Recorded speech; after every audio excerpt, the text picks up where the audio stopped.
All right, y'all, we got episode 2 of the pod. It took me almost a year to get back to it, but we are back and better than ever and more knowledgeable than ever. I wasn't too sure what I even wanted to go over today, but I really just wanted to start getting back to more long form content. And I've posted this a few times on my story in the last few weeks. It's just like social media is so oversaturated now. Everybody's trying to be a trainer, trying to be an influencer.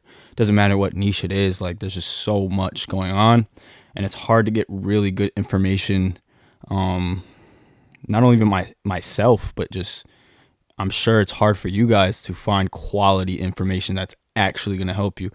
Not just the same 6 or 7 moves or 6 or 7 tips repeated over and over and over again. I'm sure you guys are getting sick of it. So I'm changing up my content. As I said before on my story and stuff, I'm going to be doing a lot more long form stuff. And I don't really care about the views anymore. Like, I just care about giving you guys value. Same thing with my in person clients. Like, last year I had close to 120 clients in person, and I just felt like, one, I was just overwhelmed. I couldn't provide the same type of value to my clients that I actually wanted to. And then as soon as I switched it up in the fall and really made just a select few of the people that I wanted to work with, my clients, I felt, one, not only happier, and two, I felt like I was providing a lot more value. And now I did sacrifice a lot of money, but at the end of the day, like, being a trainer is just not about money. You're not going to be able to scale to a $100 million business. It's just not going to happen, right? Like, you have to be aware and understand that this is not a luxury business, and that's okay.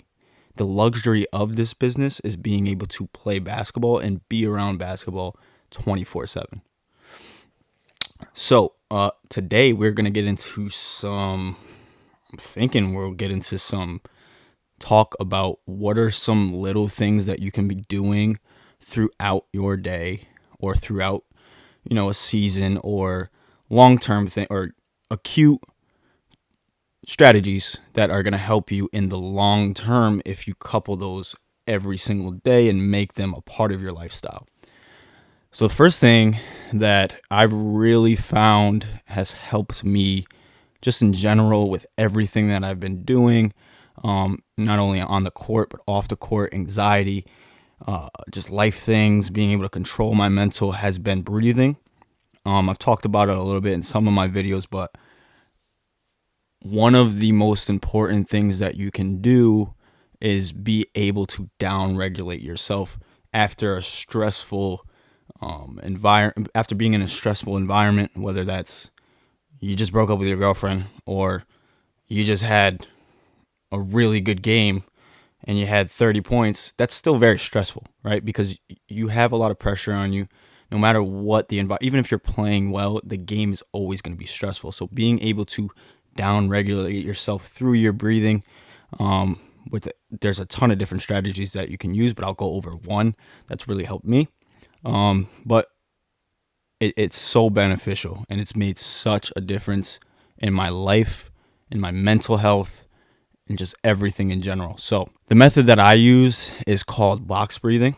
So it's pretty simple. It's right. You're almost drawing a box with your breathing.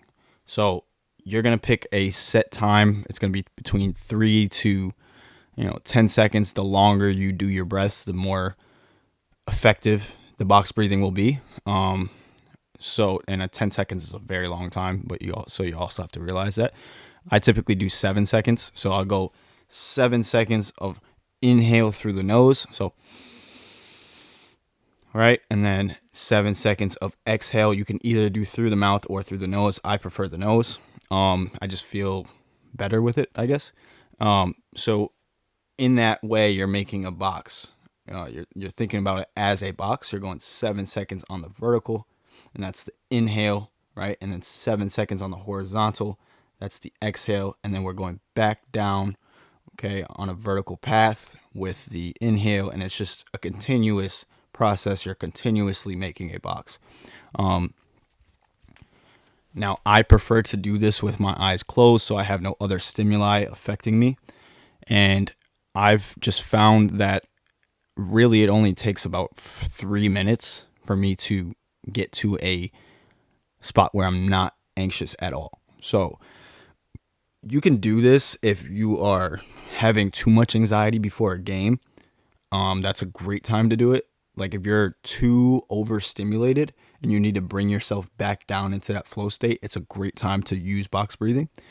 Or you can do this before you got to go to bed, right? If you have insomnia, which I've had really bad insomnia, and this is something that's helped it, you can practice this method and it'll help you.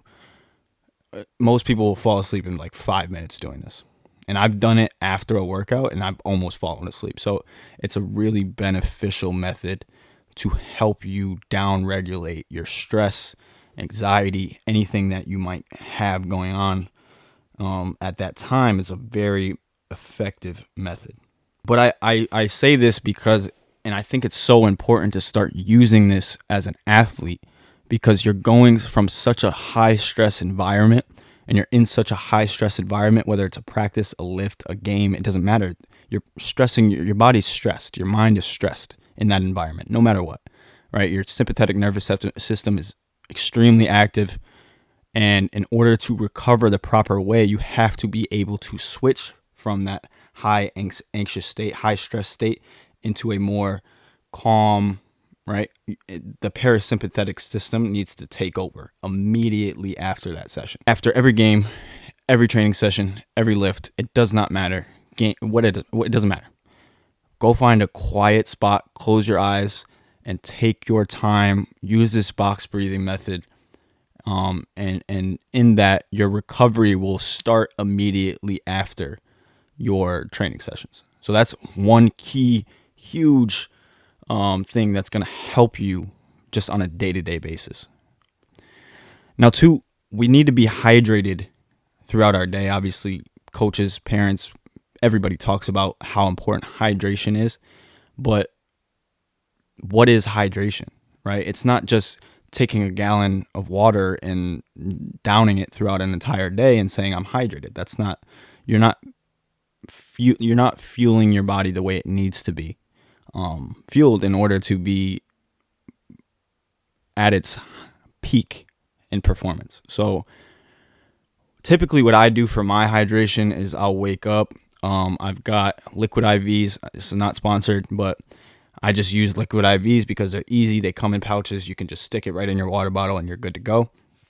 So I'll wake up. I'll throw one of those in about 16 ounces of water. And that's what you need immediately upon wake up. There's tons of studies that back this stuff. But so you need to be waking up immediately and replenishing as much water as you can, right? Because you want to start your day off the proper way. So 16 ounces of water with a liquid IV, best way to go, because you're getting your electrolytes, you're getting your water, obviously, and then you're set up throughout your whole day. As long as you're sipping on water throughout the whole day, you're going to remain hydrated through the day. And then you'll notice some improvements in recovery as well as just how you feel on the court. So huge key. That's point number 2. I'd say point number 3, you got to be in the weight room no matter what. In season, out of season, you're bored, you're having fun, just go to the weight room. God damn it. The weight room is huge, bro. I don't know how to explain it other than, one, it's not going to stunt your growth. I don't know who came up with this myth that it would. It's been around since I was in high school, and I believed it for the longest time. If you're just getting into the weight room, you're just starting out lifting, just lift body weight stuff. Do calisthenics, push-ups, pull-ups, dips, single leg, rear foot elevated, split squats, bridge holds, anything along those lines. Anything body weight is going to be beneficial for you. Even if you're 8 years old, you should still be doing it because you're getting ahead of the game. And then by the time you're 13, 14, you can start lifting pretty decently heavy weights. So I would start as early as possible with calisthenics, and there's no excuse. You should be doing it no matter what. Once you get into the high school ages, this is when everybody's hitting puberty. People are starting to grow more than others. Now you have to really take your weight into your own control. So you should be lifting in high school, especially, no matter the circumstances. And like I said, if you're a beginner, I would just start with calisthenics, and then you can move into higher level stuff as you progress your training. So weight room is a must. If weight room used to be a thing where it would separate people, but the weight room has now become so common in basketball that it's an essential part of your training. If you are not doing weight room things, if you're not in the weight room, you are a step behind everybody, right? The most elite programs in the college scene, if you look at their players, they look like football players. They're all lean, they all have tons of muscle mass, and they all would body you if they had the chance. So put on some damn weight, eat some food, and just fall in love with the weight room. The weight room has been one of the key reasons why I am who I am today, because it is a stressful environment. And when I first started, I hated going to lift because I was a basketball player. Basketball players don't lift, right?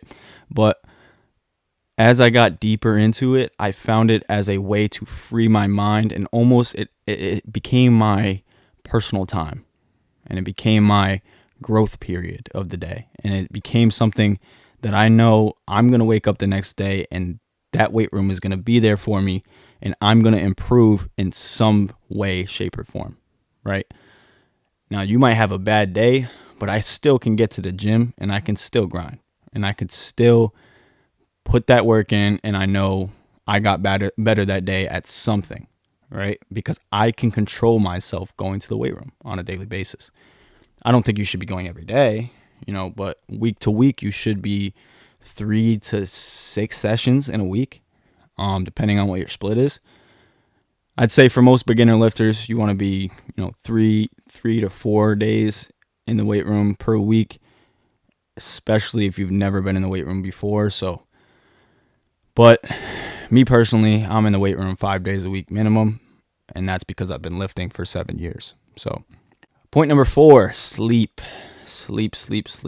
How much are you sleeping on a daily basis? If it's anything under 8 hours, you are fucking yourself. And I say that very straightforwardly because sleep is probably the most important thing that you can do in general as a basketball player. And it's the easiest thing that you can control. Put your phone away at like 8:30, right? And I'm a culprit of this too. I'm not saying I'm perfect. I do this a lot too, where I'm scrolling, but it's mindless scrolling. You're seeing the same things over and over again every day. If you just put that phone down and you focus on your box breathing for 10 minutes, you'll fall asleep. And you'll feel better the next day because of it. And then you'll play better the next day because of it.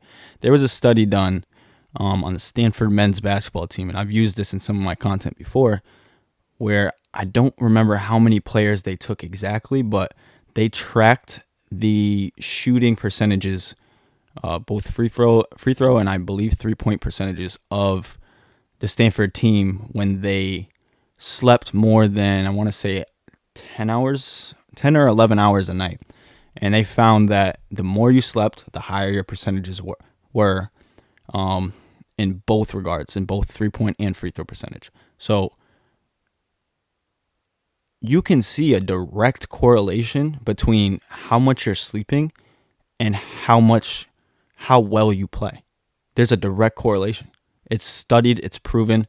Now they probably have to do more research on it, but sleep is the key. 8 to 10 hours a night. If you can get more than 10, great, right? You got to be sleeping. And that's just one of those things that it's like, who wants to be the best? If you want to be the best, you have to do these things. And if you don't, you're just not disciplined enough. This is not for you. You're not a dog. You have to understand that it takes a different level to be different. And if you aren't willing to put in the different type of work, you will never be different. You will never be in the NBA, and that's the straightforward truth. So everybody who has a dream of playing at that higher level, if you don't sleep more than 8 hours a night, I hate to break it to you, there's nothing that's going to come of what you are doing on the court because you're just not even getting enough sleep. That's the number one key. That's the number one recovery modality there is. It doesn't matter how much you stretch, which I don't believe in stretching, but I probably shouldn't have said that because now I'm going to get a shit ton of backlash. But anyways, and there is science that proves that point, but that's for another episode. But yeah, that's the number one. It doesn't matter how much you do cryotherapy or your ice bath or hot tub. It does not matter. If you aren't eating right and you're not sleeping enough, you're screwing yourself. Point number 5 is film. Film is the difference maker. It's the difference maker for trainers. It's the difference maker for athletes. It doesn't matter what sport you play. Film will never lie. It will never tell you it will always show you the truth. You can always look back at your film, at somebody else's film, and you can learn from it, regardless if it's bad or good. For example, and this has nothing to do with basketball, I was watching one of my good friends sent me a video of a boxing match. I believe it was between Tank and Ryan Garcia. Tank slipped a left hook and followed up with a left hook of his own, I believe, and he hit Ryan in the face and he fell. And then the next video was Tank slipping that same hook from a different guy, and the other guy blocked it with his right hand, and Tank had a wide open right cross to the face. I'm not saying he didn't watch film, but that's something that if you are up to date with film and you are watching your opponent's tendencies, you would be aware of that, and you would be able to almost naturally have that reaction to throw that right cross because it's something you've watched over and over again, and you know your opponent's tendencies. I know my opponent is going to block that right or that left hook, so I'm going to come through with a right cross. It's simple, and I think it's so undervalued, at least when I was playing. When I was a senior in high school, I had never watched any film other than my highlights, and that is awful. If you're a high school coach and you're not going over film with your players and just watching it yourself or not watching it at all, you are failing your players. You are failing everybody that has to do with your organization, because film never lies. It will always tell you what you need to know. As long as you put the preparation and watch the film properly, it's never gonna be something that's harmful. It never.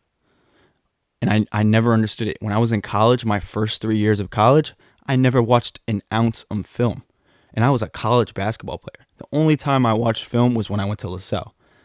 And that changed not only did I grow so much throughout the year, IQ-wise, it helped me prepare myself for what I was about to get myself into the next game. So I'm so thankful that my coach did that for me, and I only had that for a year. Now imagine if I had 4 years of a coach who went in depth with film with me. I don't know where I would be IQ-wise, because I'm already, I without sounding too cocky, I am pretty smart with the game, but I can only imagine if I had done 4 years of that. Now I guess I would be where I am now, because I pretty much watch film every day. It's gotten to the point where I'm watching an hour to an hour and a half of film a day. It used to be 30 minutes, but now I can kind of just sit there and break down film very, very, very in depth, and I really get into it. And my friend Eli can really attest to that. But I just never understood the idea. Like, I have a few high school clients, and I've asked all of them, do you guys watch film? No. We don't watch any film. What the fuck are you doing as a coach? Jesus Christ. You're not watching any film. You are not preparing your guys for battle. You are hurting your team. It's sad. It's sad. And I only had 1 year in my entire basketball career. I had 1 year of a coach who went down or actually broke down film with me. And it doesn't take, I'm not saying you have to sit down for an hour like I do and watch film. It takes 10 to 15 minutes to learn and prepare yourself for the next day or the next battle. That's what it takes. Nothing more. If you sit there and you're concise with it and you break it down the right way, 10 to 15 minutes. So, if you're a high school coach, you don't watch film with your players, you shouldn't be a high school coach. Simple as that. Middle school, a little different. Time constraints, things like that. But it's unexcusable. So that's 5 key points that I think will be a game changer for you and will go a very, very long way into your improvement as a player. Now, those are some things that you can do on a daily basis or some more like long-term things. But at the end of the day, those are 5 things you should be doing every day. And I've done them every day for the last 6 to 7 years. And I've seen tremendous growth. I still train myself even as a trainer. I'm still working on my game because I need to be able to take what I know and what I've learned through my own training and apply it to other players. So I think those 5 things will bring you to the next level. Just stay on top of them. I talk all the time about how important it is to be a dog. Now, what is a dog? A dog is a person that no matter win or lose, no matter what situation they are, who their opponent is, who they are faced, it doesn't matter. Nothing matters.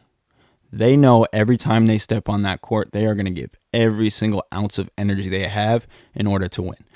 I'm not saying a dog has to win all the time. What I am saying is if you're a dog, you are going to do everything in your power to win. And then if you don't win, you are going to do everything in your power to find a way to win the next time. So what comes with that is a level of confidence to understand that if I don't win, it's not a loss. It's a lesson to now go and make the changes to go win the next time I play. So that is a key lesson that I keep and I've incorporated with all of my clients. It's something that I've taught Jason Mahone and I've really harped on it every single day that we work together. We were working together 4 to 5 days a week in the fall, and that was something that I think really changed his mindset. And having that dog mentality, there's nothing that can stop you because no matter what happens, I will eventually win. It does not matter. I can lose right now, but I'm going to keep going. I'm going to keep going. I'm going to keep working until I find a way to win. Simple as that. Life is full of adversity. Life is full of times where you wake up and you're like, fuck, I cannot get through this. But that's life. As soon as we come to understand that life is going to life no matter what, and there's nothing we can do to control the obstacles that are going to get in front of us, all we can do is jump over them bitches. That's it. You can complain, you can bitch, you can moan all you want, but life will still life. And if you sit there and you let that shit beat you into the ground, I don't know what to tell you. You are letting life win. Your goal every day should be wake up and I'm going to figure out how to beat life's ass today. How the fuck am I going to win? That's your goal. Nothing else. Right? And once you get into the mindset of I don't give a fuck, I'm going to win today, your life is going to take leaps and bounds. In the last 5 months, and I'm not saying I'm perfect. I've been in that mindset. I was in that mindset 4 to 5 months ago where I was just like, oh my God, I can't win. Everything I do, there's always another problem. Fuck it, bro. You know there's going to be another problem. Man up, poke your chest out, stick your chin up, and fucking handle that shit. Life's going to go on no matter what. You might as well handle it, right? Instead of bitching and moaning and crying.